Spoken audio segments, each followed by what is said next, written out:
Hello everyone, ধারাবাহিক news paper analysis ক্লাসে তোমাদের স্বাগতম। আবারও তোমরা এখানে দেখতে পাচ্ছ সেটা হচ্ছে আজকের ডেইলি স্টার পত্রিকার খুব গুরুত্বপূর্ণ একটি এডিটোরিয়াল। আমরা এটা আগের মতো যেভাবে বিশ্লেষণ করতাম সেভাবে বিশ্লেষণ করব। ওকে, আমরা এখন শুরু করব। এখানে যেটা দেখতে পাচ্ছ যে এডিটোরিয়াল, এই এডিটোরিয়ালের হেডলাইনটা হচ্ছে Decline fish stock in the Bay of Bengal is quite alarming. আচ্ছা, এখানে যদি আমরা এটাকে বিশ্লেষণ করি, ফার্স্ট যেটা আমরা বিশ্লেষণ করব সেটা হচ্ছে বাক্য থেকে এখানে একটা ভার্বটা খুঁজে নিব। এই যে ইজ হচ্ছে এখানে ভার্ব, এবং ইজ এখানে এটা ফাইনাইট ভার্ব এবং মেইন ভার্ব। মেইন ভার্বকে আমরা প্রিন্সিপাল ভার্ব বলবো। ইজ সরাসরি আমাদের অক্সিলিয়ারি ভার্বের two be verb pi.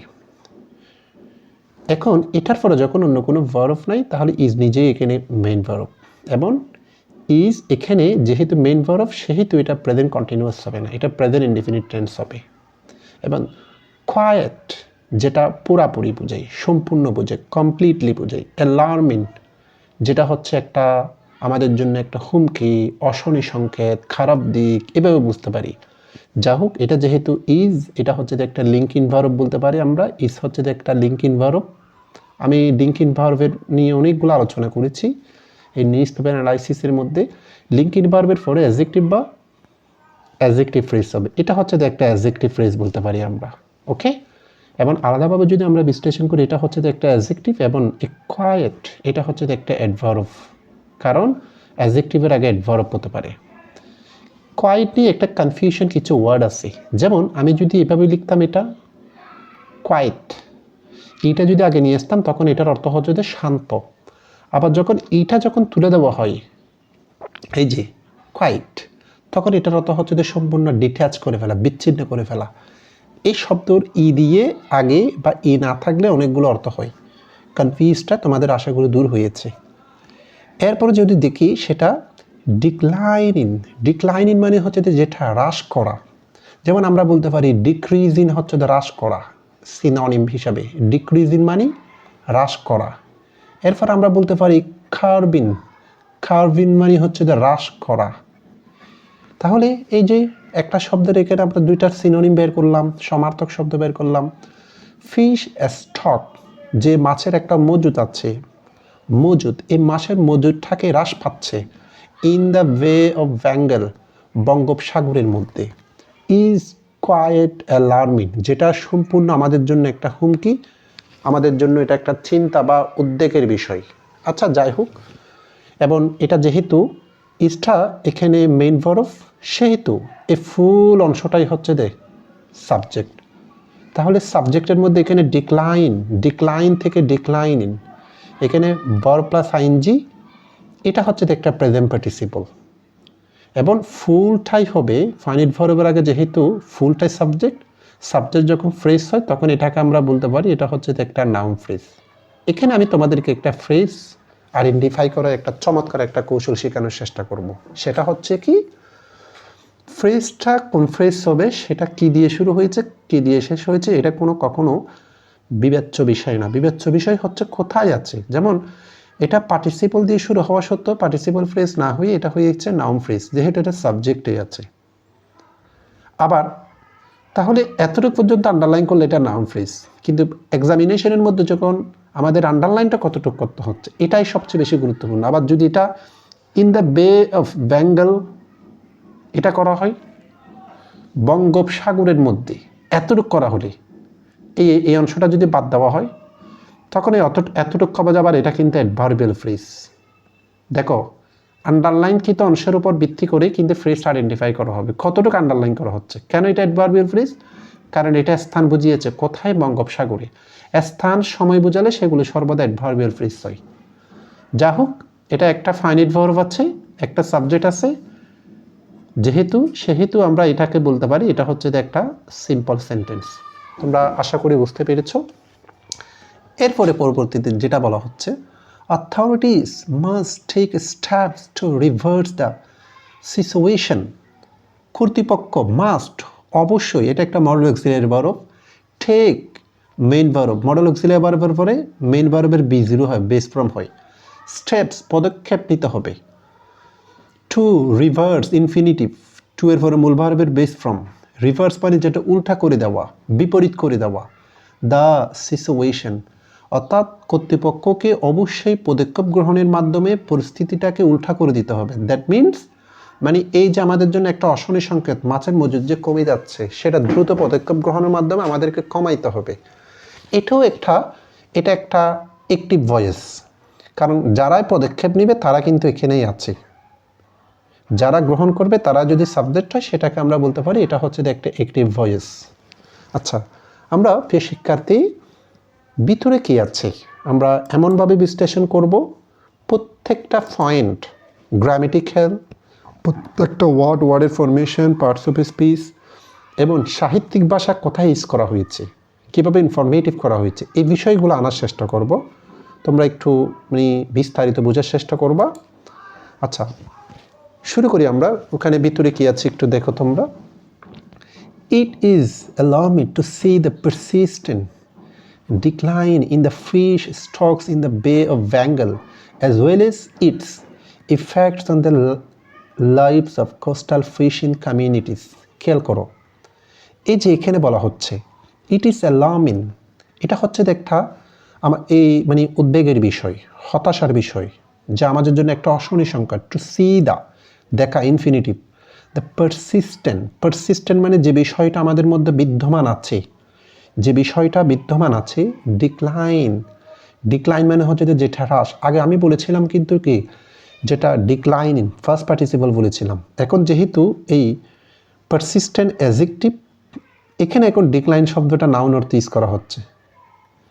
In the fish stock, মাছের যে মজুদ, ইন দ্য বে অফ বেঙ্গল, বঙ্গোপসাগরের যে মাছের মজুদ, সেটা যে হ্রাস, সেটা যে এখনো বিদ্যমান আছে আমরা দেখতে পাচ্ছি, সেটা আমাদের জন্য উদ্বেগের বিষয়।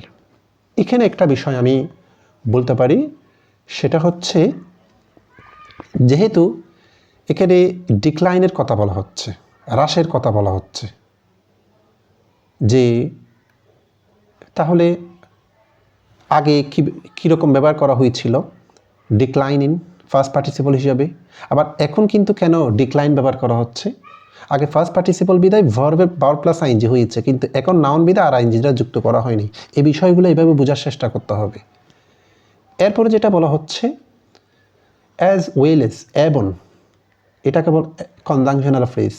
ইটস ইফেক্টস, এটার প্রভাব অন দ্য লাইফ মানে হচ্ছে যে জীবন, যেটা লাইফের ফ্লোরাল হচ্ছে যে কি লাইফ, শব্দের পরে অ্যাপি থাকলে সেটা ভিই এর যুক্ত করে ফ্লোরাল করতে হবে। জীবন, কোস্টাল, কোস্ট থেকে কোস্টাল, নাউন থেকে অ্যাডজেক্টিভ, যে উপকূলীয়। ফিশিং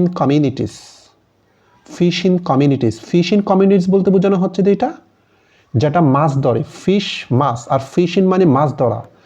উপকূলীয় এলাকার যারা যে সম্প্রদায়গুলো আছে, সেই সম্প্রদায়গুলোর জীবনের জন্য বর্ধনের একটা প্রভাব পেলে, তাহলে ফুল বাক্যটা কি, আমাদের মাছ কমে যাচ্ছে, যে মাছের স্টক বে অফ বেঙ্গলে, সেটা যেমন একদিক দিয়ে আমাদের জন্য অশনি সংকেত, তাছাড়া এবং এটা আমাদের যে জেলে সম্প্রদায়, অর্থাৎ আমি যদি খুব ডিরেক্টলি বলতে চাই, তাদের জীবনের জন্য একটা বর্ধনের একটা প্রভাব।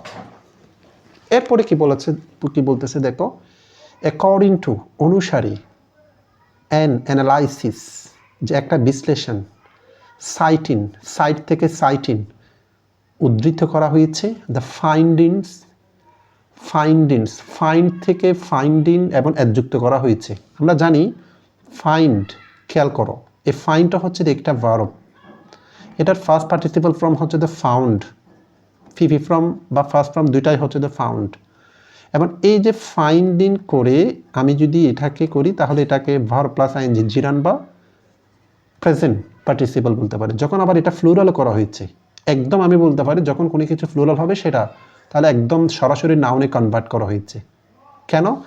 এখানে ফাইন্ডিংস মানে হচ্ছে যে যেই গবেষণায় পাওয়া গিয়েছে, একটা হয়তো এখানে বলা আছে একটা সার্ভে হয়েছে, একটা জরিপ হয়েছে, জরিপের মধ্যে যে বিষয়গুলো পাওয়া গিয়েছে সেগুলোকে এখানে ফাইন্ডিংস বলা হচ্ছে। Of A comprehensive fisheries survey, যে মাছ জরিপ বিষয়ের মধ্যে যে একটা আমাদের বোধগম্য যে বিষয়গুলো পাওয়া গিয়েছে সেগুলাকে উদ্ধৃতি করে বিশ্লেষণ করা যেতে পারে যে পাবলিশ রিসেন্টলি, যেটা সম্প্রতি প্রকাশিত হয়েছে, the stock of small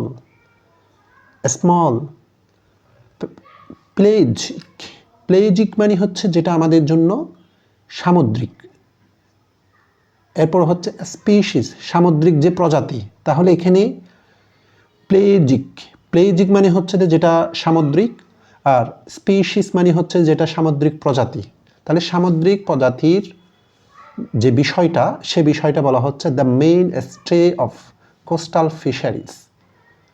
main stay মানে প্রধান একদম অবস্থান, অর্থাৎ সামুদ্রিক মাছের প্রধান স্থান, যেগুলা প্রধান উপাদান যেটা বলা হচ্ছে, যেটা ক্ষুদ্র প্রজাতির উপাদানগুলা, হ্যাজ ফলেন যেটা হ্রাস পেয়েছে বাই 78.6%, 78.6% থেকে ইন জাস্ট 7 years, গত 7 বছরে প্রায় এত পার্সেন্টটা হ্রাস পেয়েছে।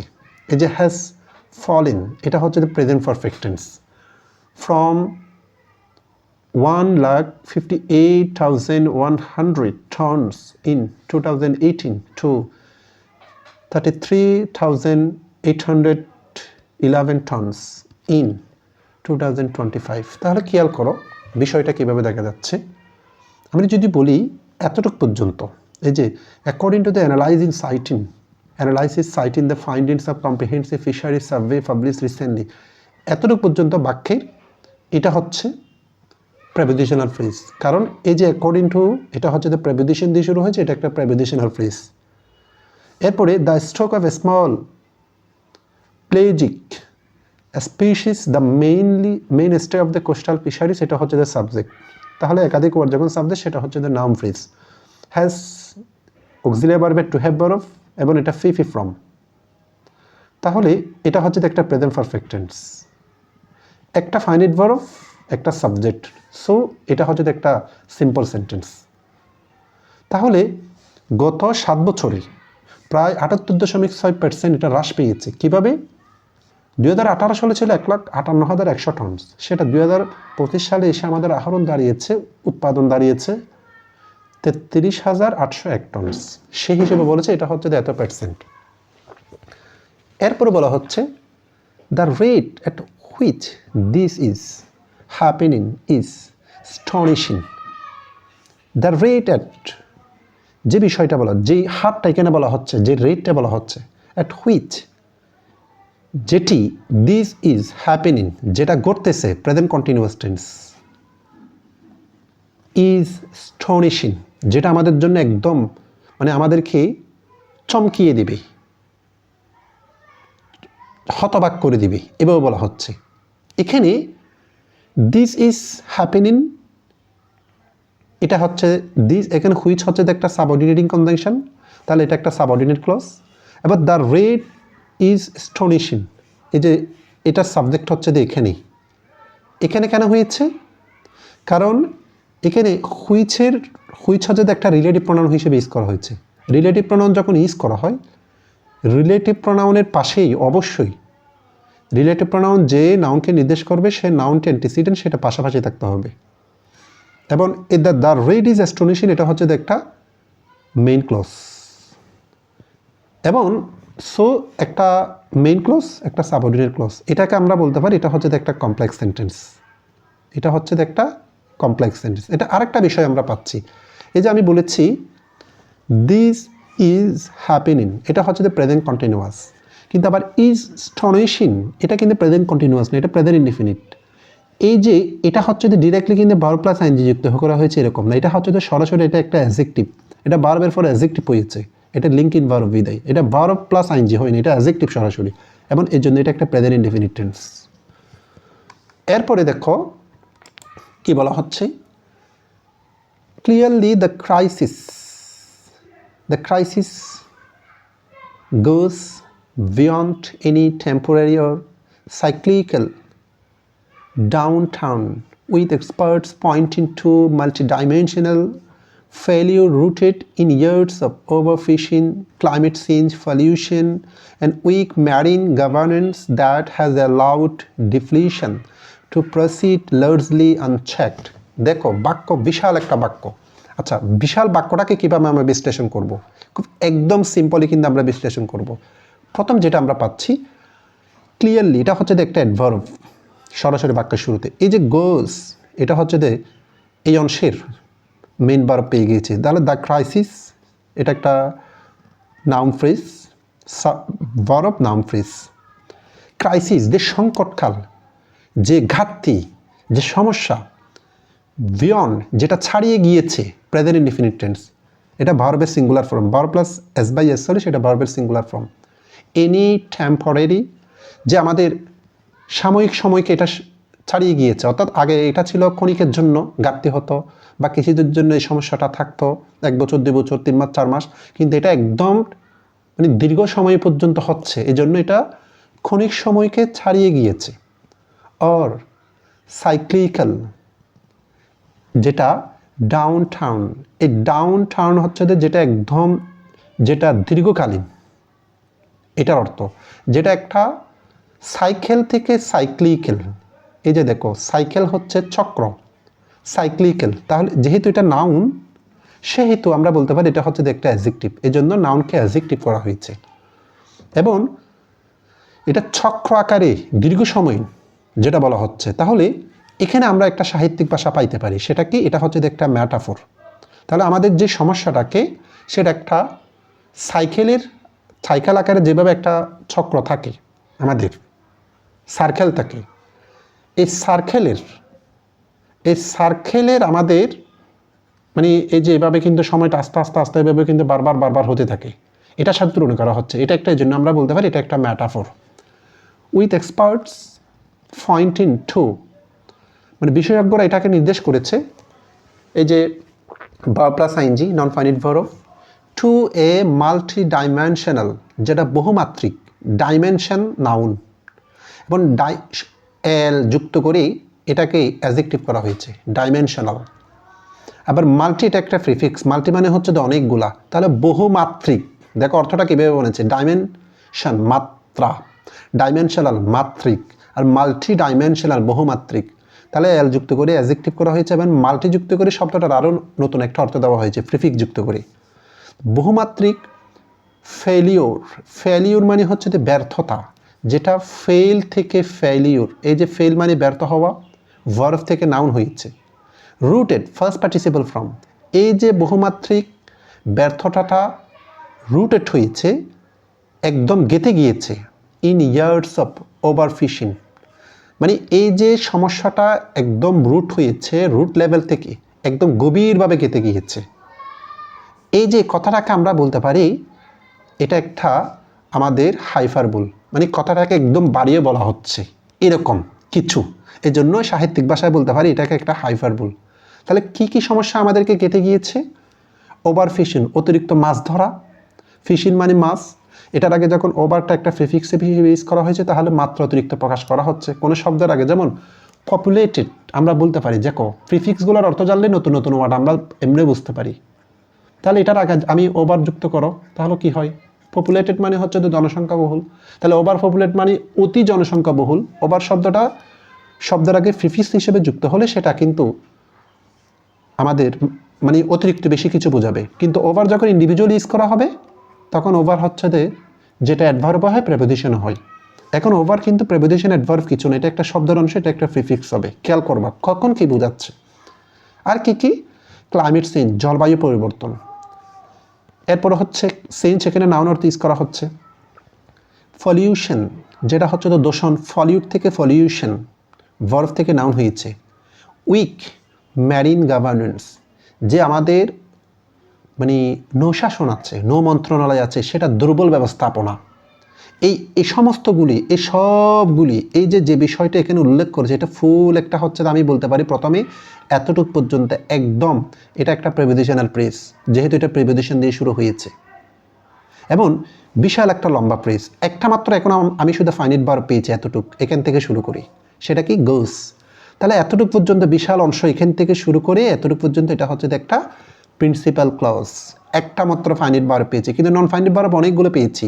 যেমন দেখো এই যে point in non finite verb, আমরা এখানে পেয়েছি রুট ফার্স্ট পার্টিসিপল, এটা একটা নন ফাইনাইট ভার্ব।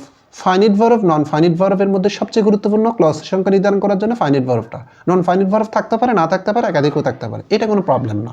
এখন আসি দ্যাট, এই যে বিষয়টা, এই বিষয়টা সাবঅর্ডিনেটিং কনজাংশন এবং পরবর্তীতে একটা সাবঅর্ডিনেট ক্লজ শুরু হচ্ছে, তাহলে এটা যদি সাবঅর্ডিনেটিং কনজাংশন হয় তাহলে বুঝবো যে সাবঅর্ডিনেটিং কনজাংশনের পরে যেটা হবে সেটা সাবঅর্ডিনেট ক্লজ।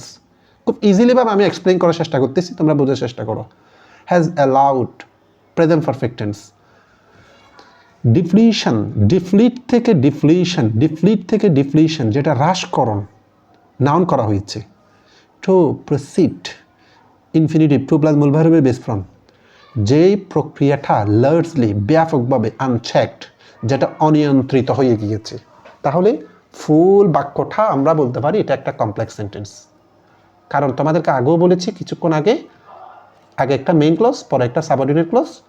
সুতরাং এটা হচ্ছে একটা আমাদের কি হয়, এটা হচ্ছে আমাদের একটা কমপ্লেক্স সেন্টেন্স। তাহলে ফুল বাক্যটাকে যদি আমি ট্রান্সলেট করি, খুব ইজিলিভাবে তোমরা বোঝার চেষ্টা করো। স্পষ্টতভাবে the crisis goes beyond any temporary or cyclical downturn, মানে এই যে সংকটটা সেটা আমাদের স্থায়ী বা চক্রাকারে যে একটা দীর্ঘকালীন সময় সেটাকে একদম ছাড়িয়ে গিয়েছে।